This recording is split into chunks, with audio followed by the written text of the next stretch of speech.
The Kremlin announced today that if both sides agree, President Trump and President Putin could actually meet privately without their aides before the start of that official summit in Helsinki. The first summit is set to take place less than 2 weeks from now. What could go wrong? Joining me now, MSNBC's terrorism analyst Malcolm Nance, the author of the new book, The Plot to Destroy Democracy, How Putin and His Spies Are Undermining America and Dismantling the West. And John McGlaughlin, former acting CIA director and an MSNBC global affairs analyst. Welcome both. First to you, Malcolm. You have outlined in your book exactly what the Kremlin did to undermine the election, and we now know that they could, as well, as you warned, be looking towards the midterms, and they've interfered with elections all over Europe. So what could go wrong with President Trump sitting down one-on-one with Vladimir Putin without any aides? Well, good God, what could go wrong? I mean, he could give Crimea to Russia with a verbal, just on a secret handshake, and we would just dismantle the 75 years that we've put in keeping international law and the sanctity of international boundaries away from invasions, and literally create a crisis throughout the world on what the President of the United States will do behind doors. So there's a lot of danger here. Donald Trump does not share anything that he is thinking about with Vladimir Putin, but it appears that Vladimir Putin is very comfortable with getting information out of him.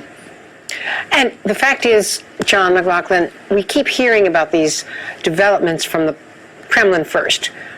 I can't remember a single time that there has been an announcement from this White House or this State Department before the Kremlin announced something that happened, including that, infamous meeting in the Oval Office. And now today we hear that there could be a one-on-one. We've got a Republican-only congressional delegation in Moscow right now. In the past, it's always been bipartisan congressional delegations from the Defense and Foreign Relations committees. It seems awfully one-sided. Yeah, it's one-sided. I think Putin is very much driving this, and the concern that I think we all have to have is that the president seems quite primed, just based on what he said about Putin, including his recent remark that Putin continues to deny meddling in our elections. He seems quite primed to agree with most of Putin's preferences. Putin, of course, wants to weaken NATO. He wants to weaken the European Union, and here we've got a president who has, again, primed himself to believe all of that and to agree with it. His remark about the European Union being a great threat to the United States and incorrectly characterizing it as something that was created to combat the United States, completely wrong, of course. So in a way, the president, let's hope it goes well, but in thinking as a former intelligence officer, and Malcolm is as well, the president is an intelligence recruiter's dream. He's totally transparent with his tweets and his public comments. His frustrations, his desires, his weaknesses, his vulnerabilities are all hanging out there. This is the kind of thing you normally have to do deep research on someone to find out, but he presents it all to you, and Putin, of course, is a trained KGB intelligence operator. I think, among other things, the president has to be prepared to have the Russians lie to him. He does that pretty well himself, so there's a certain synchronicity there, I think. And I say that not as someone who's anti-Russian or who thinks we shouldn't have a better relationship with Russia, but it's just part of their technique. And when they do that, you have to confront them with it. They have to know that you know they're lying, and then things get better. I'm not sure that'll happen.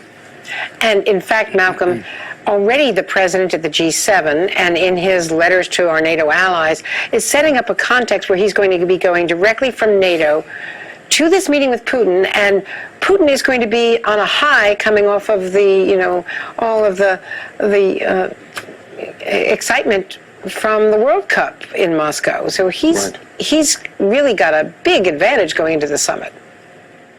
Yeah, he's got home court advantage. And what's significant about this is, and I'm glad you mentioned those letters. I mean, President Trump sent letters to our NATO's allies, chastising them on their contributions to the NATO, alliance. He does not understand just fundamentally ignorant of what NATO is, how it was formed.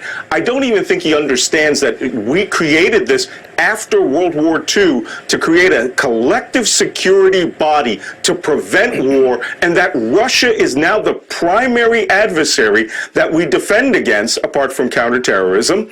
And not knowing that, he has somehow bought into Russia's framework that NATO is a threat to Russia, that NATO should be dismantled, that it's not paying its dues. I mean, he thinks that it's like Mar-a-Lago in a country club where you pay your dues. That's not how it works. And he even made comment to the Prime Minister of Sweden that he would rather the United States be out of NATO but participate in it, which shows that he doesn't even know that we created it.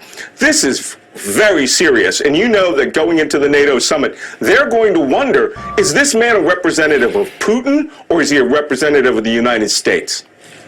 Malcolm Nance, the book is The Plot to Destroy Democracy. Thank you, Malcolm, so much.